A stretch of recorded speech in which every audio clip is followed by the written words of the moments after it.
Shalom saudaraku, pagi ini kita akan sama-sama belajar firman Tuhan yang terambil dari Mazmur 127. Judul perikopnya Nyanyian Ziarah Salomo. Jadi yang nulis akan nyanyian ini adalah Salomo. Kita tahu Salomo adalah seorang yang dikaruniai hikmat yang melebihi akan semua manusia. Nah saudara, ada 5 ayat kita akan pelajari pelan-pelan ayat demi ayat. Tapi kalau secara keseluruhan kita baca apa yang tertulis dalam Mazmur 127 Nyanyian Ziarah Salomo ini, kita tahu bahwa ini adalah tentang rumah tangga, tentang keluarga, dan juga tentang bagaimana sikap seorang anak Tuhan terhadap anak-anak yang Tuhan percayakan pada keluarga tersebut. Saya bacakan mulai ayat 1. Jikalau bukan Tuhan yang membangun rumah, tentunya rumah di sini bukan bangunan fisik saja, saudaraku ya, tetapi rumah tangga, begitu ya. Ini adalah keluarga. Sia-sialah usaha orang yang membangunnya. Jadi membangun sebuah rumah tangga itu kalau cuma sekedar usaha manusia, firman katakan sia-sia.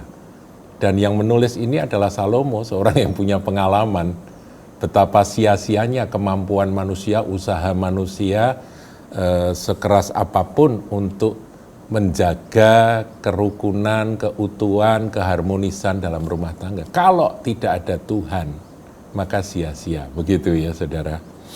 Nah kemudian dilanjutkan, jikalau bukan Tuhan yang mengawal kota, diumpamakan mengawal sebuah kota, karena Salomo adalah seorang raja, tapi sebetulnya ini masih berbicara tentang keluarga. Jadi mengawal akan keluarga itu bagaimana, menjaga keluarga termasuk keutuhan pernikahan, keharmonisan, menjaga cinta di antara suami istri, kemudian menjaga anak-anak supaya tidak terlibat dalam pergaulan yang buruk, tidak hanyut di dalam pergaulan dunia yang sesat ini. Bagaimana cara menjaganya? Jikalau bukan Tuhan yang mengawal kota, sia-sialah pengawal berjaga-jaga. Jadi mau ngawasi kayak apa, saudaraku? Kalau tidak ada Tuhan, maka sia-sia. Paham ya? Jadi ayat 1 itu adalah awal dari nyanyian ziarah Salomo ini.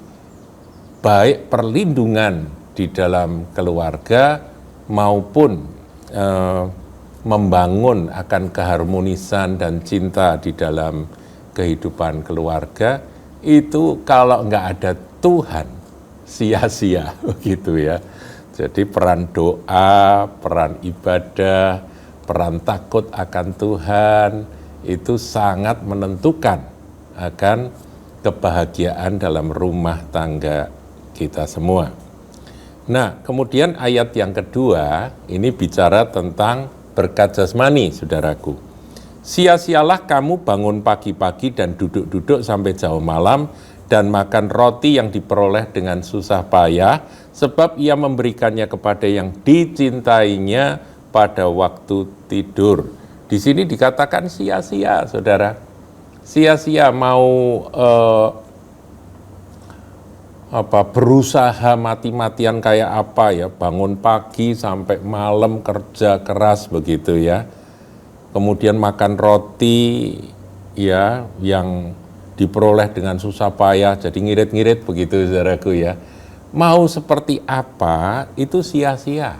Karena apa? Karena berkat itu datang dari Tuhan kepada orang-orang yang dicintainya. Saya tidak katakan bahwa kerajinan itu tidak dibutuhkan. Ada ayat-ayat lain yang menekankan bahwa orang rajin itu yang akan menerima kelimpahan. Jadi tetap ada hukum kerajinan, ada ketekunan, ada kerja keras, itu pasti membuahkan hasil, itu ada. Tetapi fokus dari nasihat berdasarkan pengalaman dari Salomo, berkat Tuhanlah yang menjadikan kaya, saudaraku, yang membuat orang itu bisa menikmati akan aliran pemberian-pemberian dari sorga. Nah, saudaraku, sebab ia memberikannya kepada yang dicintainya pada waktu tidur. Bukan berarti ya sudah tidur aja nanti berkatnya datang sendiri, enggak demikian. Artinya apa? Artinya itu kalau orang dicintai oleh Tuhan, waktunya tidur dia tidur, waktu kerja dia kerja, tapi berkat itu mengalir karena Tuhan mencintai. Jadi di sini nasihat ini kalau kita mau simpulkan ayat 2, yang terpenting adalah pastikan diri Anda itu dicintai oleh Tuhan. Jadi kita ini harus mengejar bagaimana supaya Tuhan itu boleh mengasihi kita. Ya, tentunya dalam Perjanjian Baru kita tahu bahwa hanya di dalam Kristus kita beroleh perkenan dari Bapa itu. Nah, kasih karunia-Nya itulah yang membuat kita dicintai. Tetapi kalau kita belajar, saudaraku, istimewanya Daud itu apa sih? Kok dia dicintai oleh Tuhan? Apakah Daud nggak pernah berbuat salah? Oh, Daud itu kelemahannya banyak, saudaraku. Jatuh bangun itu adalah kisah dari Daud, termasuk jatuh dalam dosa. Tetapi mengapa dia diperkenan oleh Tuhan? Karena Daud melekat kepada Tuhan. Dalam kejatuhan dia mencari Tuhan, dia bertobat. Meskipun dia ngalami pukulan, saudaraku ya, Tuhan itu adil, tetapi kasih setianya dan kasih karunia-Nya atas orang-orang yang dicintainya itu luar biasa. Mengapa Daud dicintai? Karena Daud adalah seorang penyembah. Jadi saudaraku, kalau Anda suka menyembah Tuhan, maka Anda adalah orang-orang yang masuk di dalam kategori dicintainya. Jadi nanti nyembah Tuhan, langit terbuka, berkat turun. Kira-kira begitu ya. Itu ayat 2. Nah, ayat 3 berbicara tentang bagaimana kita sebagai umat Tuhan melihat dan memandang akan anak-anak yang Tuhan berikan. Saya bacakan, sesungguhnya anak-anak lelaki adalah milik pusaka daripada Tuhan, dan buah kandungan adalah suatu upah. Saudaraku, memasuki ayat 3 ini, kita diperhadapkan pada satu kebenaran. Suka nggak suka, mau nggak mau kita harus sampai pada kesadaran bahwa semua anak, ya ini kalau anak-anak lelaki itu karena diterjemahkan dari kata ben, tapi sebetulnya pengertian ben itu bukan hanya laki-laki saja. Setiap keturunan children itu selalu disebut ben, ya jadi termasuk di dalamnya anak-anak perempuan. Jadi sesungguhnya children, anak-anak lelaki maupun perempuan, itu adalah milik pusaka dari Tuhan. Nah, apakah ayah dan ibu, Anda semua yang menjadi bapak dan ibu, Anda menyadari bahwa anak-anakmu itu adalah kepunyaan Tuhan? Ya memang, Anda yang melahirkan, Anda yang membesarkan, Anda yang melindungi anakmu itu, tetapi sesungguhnya dari ayat ini kita harus sadar bahwa itu adalah milik Tuhan. Dalam versi King James Version, saudaraku, itu dituliskan demikian, lo, children are heritage of the Lord. Jadi anak-anak, children adalah heritage. Heritage itu dari kata nakhalah, itu artinya ya heritage, saudaraku. Kalau saudara jalan-jalan ke Kota Lama, di sana ada heritage, itu artinya satu bangunan yang tidak boleh dirombak semau-maunya meskipun Anda memilikinya. Karena itu heritage. Kalau heritage itu nggak boleh diubah semau-mau dari pemiliknya. oleh pemerintah dilarang, saudara. Itu heritage. Ya.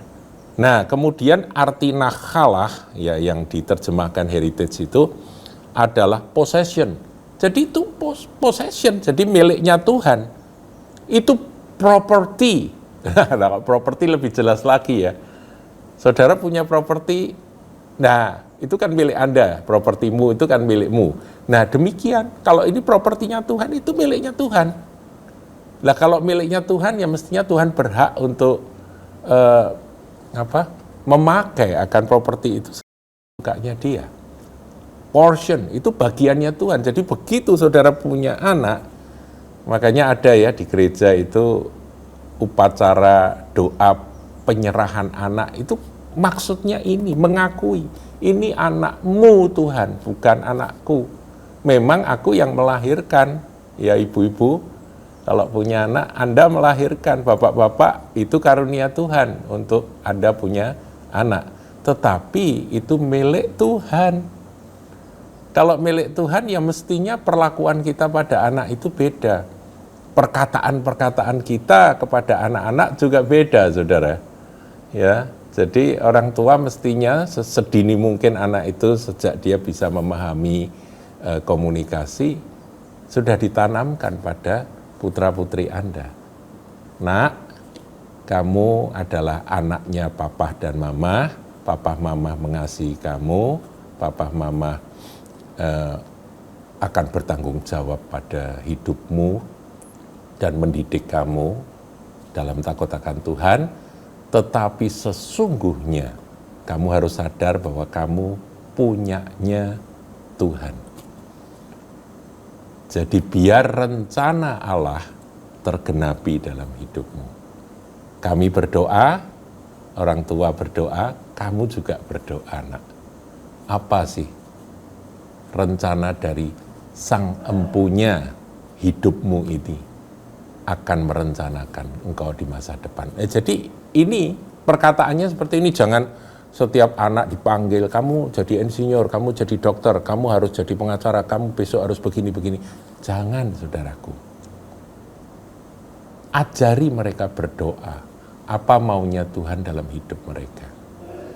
Orang tua memberi nasihat, memberi gambaran. Anak-anak biar bertumbuh di dalam hikmat mereka. Tetapi prinsipnya mereka harus mencari kehendak Tuhan dalam hidup mereka. Nah, kemudian dikatakan ayat 4, seperti anak-anak panah di tangan pahlawan. Seperti anak-anak panah di tangan pahlawan, demikianlah anak-anak pada masa muda. Jadi anak-anak di sini di ayat 4 diumpamakan sebagai arrow, saudaraku. Apa itu? Anak panah. Anak panah itu harus dibuat lurus. Nah, ini pendidikan, disiplin dari orang tua yang meluruskan hidup anak. Buat tajam ujungnya. Jadi bawa mereka untuk tahu arah hidup mereka. Tujuan hidup kita sebagai orang percaya adalah memuliakan Tuhan dan menikmati Dia selama-lamanya dalam seluruh aspek. Dalam seluruh pengejaran harus ada kerangka memuliakan Tuhan dan menikmati Dia selama-lamanya. Nah, itu menjadi sesuatu yang harus dipertajam, terus diingatkan pada anak-anak kita. Diberi bulu-bulu ya, bulu untuk supaya kalau diluncurkan itu anak-anak ini jalannya tidak melenceng, lurus ya. Itu anak panah, saudaraku. Nah, ini anak panah ini harus dibuat sedemikian rupa, dihaluskan dan sebagainya, itu karakter mereka dibangun, dibentuk oleh orang tua, tapi tujuannya adalah untuk Tuhan. Nah, kata pahlawan anak panah di tangan pahlawan ini, mereka itu direncanakan oleh Tuhan. Kalau di Mazmur 112 kan dikatakan bahwa anak cucunya akan perkasa di bumi. Kata perkasa itu gibor, saudaraku. Dahsyat, luar biasa, kuat. Nah, kita berharap anak-anak itu akan kuat di dalam Tuhan. Ya, jadi bukan hanya hebat di dalam dunia, tetapi hebat di dalam mengasihi Tuhan dan hidup dalam takut akan Tuhan. Kemudian ayat 5 ini penutup dikatakan berbahagialah orang yang telah membuat penuh tabung panahnya dengan semuanya itu. Salah satu tujuan dari tabung itu untuk menyimpan, dari keluarga itu untuk menyimpan. Kalau anak tidak bisa kerasan di dalam keluarga, itu bagaimana bisa menjadi tabung yang tetap terjaga. Terjaga ketajamannya, terjaga kelurusannya, terjaga supaya keseimbangannya itu tidak melenceng, itu semua untuk menjaga. Keluargalah yang menjaga. Tabung itulah keluarga. Dan berbahagialah orang yang telah membuat penuh tabung panahnya dengan semuanya itu. Ia tidak akan mendapat malu apabila ia berbicara dengan musuh-musuh di pintu gerbang. Ini berbicara tentang masa depan, saudaraku. Pada waktunya nanti ketika anak-anak itu diluncurkan, generasi arrow, generasi anak panahnya Tuhan itu pasti akan menjadi orang-orang perkasa. Nah, orang benar itu kalau mereka punya prinsip ini, saudara, membangun rumah itu semua hanya karena kasih anugerah Tuhan. Kemudian mereka dalam berkat jasmani, mereka pun juga tahu bahwa itu adalah kasih karunia Tuhan. Jadi mereka tidak mengandalkan akan kekuatan sendiri. Ya, Firman katakan celakalah orang yang mengandalkan diri sendiri, saudaraku ya, yang berharap pada manusia, tapi berbahagialah orang yang berharap pada Tuhan. Diberkatilah orang yang berharap pada Tuhan. Nah, kemudian soal anak-anak ini, ya ayat 3, 4, dan 5 ini saudara harus memahami. Berubah cara pandang kita terhadap anak-anak yang Tuhan berikan. Mereka adalah miliknya Tuhan. Haleluya. Kalau itu kita lakukan, maka kita akan berbahagia, saudaraku. Karena ya seperti ya saya dulu pernah sampaikan ya, daftar daripada keturunan orang benar itu siapa? Jonathan Edwards, saudaraku ya. Dia punya keturunan sampai 5 generasi, semuanya dicatat, ditelusuri keturunan Jonathan Edwards jadi orang-orang perkasa di bumi, saudaraku ya. Sementara keturunan orang yang murtad, orang yang tidak takut Tuhan, yang namanya Max Jukes itu, wah kacau semua, saudaraku. Ya, jadi narapidana lah, jadi pembunuh lah, jadi pemerkosa, jadi pelacur, kacau hidupnya. Dan mereka merugikan pemerintahan Amerika. Itu diselenggarakan itu penelitian 5 generasi dari 2 orang yang hidupnya pada zaman yang sama, yaitu Jonathan Edwards, seorang hamba Tuhan yang luar biasa, dan Max Jukes, seorang ateis. Nah, saudaraku, tentunya keturunan yang perkasa ini yang kita rindukan. Prinsip-prinsip tadi, mari kita pegang. Tuhan Yesus memberkati.